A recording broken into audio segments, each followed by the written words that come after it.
Okay, we are at part 17, I believe, and I've got the hardware on this wall where the door is that I flipped over. That's where the little chicken door goes, and we're gonna also add a door onto there. Now that I'm looking at it in the video, I noticed that. But in the meantime, here's the drill bit that I've been using to drill the pilot holes for these screws that go in here. If you don't use something like that or drive a little nail in there, this hardware comes from China, and all the metal's super soft, and you will twist the heads off of the screws if you don't do that, because it's just not going to drive it in there. So you have to have a pilot hole. You can use a drill bit and drill a little pilot hole with that, or you can take a nail and cut the head off of it and use a little nail for the pilot hole. But anyway, on the alignment, I just elected to basically line the hinge up with this board here on all the locations. This one here, the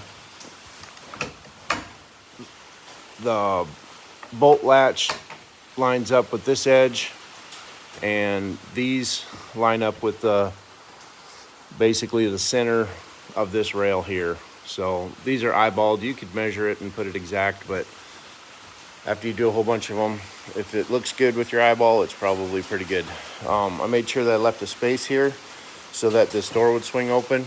If you do not leave a gap here and you put the hinges on, your door will be stuck, and then you might have to take it back off. You could also shave the back side of this. You can shave this to a 5-degree angle like a standard door if you want to close this gap up a little bit. But I find with the expansion and contraction with the rain and the weather that this is just about right for the gap.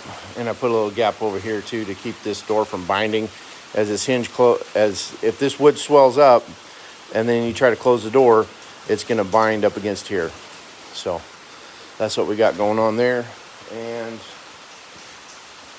this is going to be the door for to close off the chicken run, to have it so even if you have an automatic door on there, that they're not going to be going in and out. This one's not getting an automatic door, so this is just going to be a manual door. So I'll throw my hinges on here, and I'm going to hinge that this way so it's not interfering with this door.